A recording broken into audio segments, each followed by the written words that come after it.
सोलापूर जिल्ह्यातील 39 लाख मतदारांचे सध्या मॅपिंग सुरू आहे।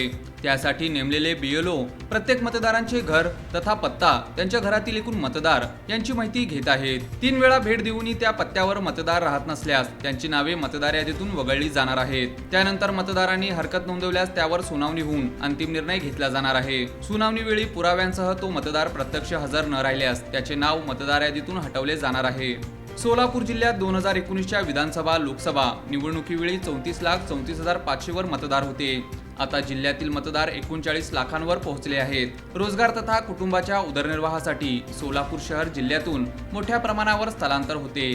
तरी पण मागील 6 वर्षात जिल्ह्यात 5 लाख मतदार वाढले। राज्यातील बहुतेक जिल्ह्यात अशी स्थिती आहे। अनेकांनी यावर आक्षेप घेतले। याच पार्श्वभूमीवर आता मतदार याद्यांचे सखोल पुनरीक्षण अर्थात SIR केले जाणार आहे। या मोहिमेअंतर्गत बीएलओ प्रत्येक मतदाराच्या घरी भेट देतील। त्या मतदारांच्या कुटुंबातील मतदार 2002 सालातील यादीत होता का हे पडताळतील। शिवाय 18 वर्ष पूर्ण झालेल्या नवीन मतदारांची नावे समाविष्ट करतील। मयत किंवा स्थलांतरित मतदारांची नावे कमी करण्याची कारवाई करण्यात येणार आहे। प्रत्येक बीएलओनी मॅपिंगचे काम पारदर्शकपणे करायचे आहे। यात हलगर्जीपणा झाल्यास संबंधितांवर कठोर कारवाई होऊ शकते, असे उपजिल्हा निवडणूक अधिकारी किरण सुरवसी यांनी स्पष्ट केले आहे।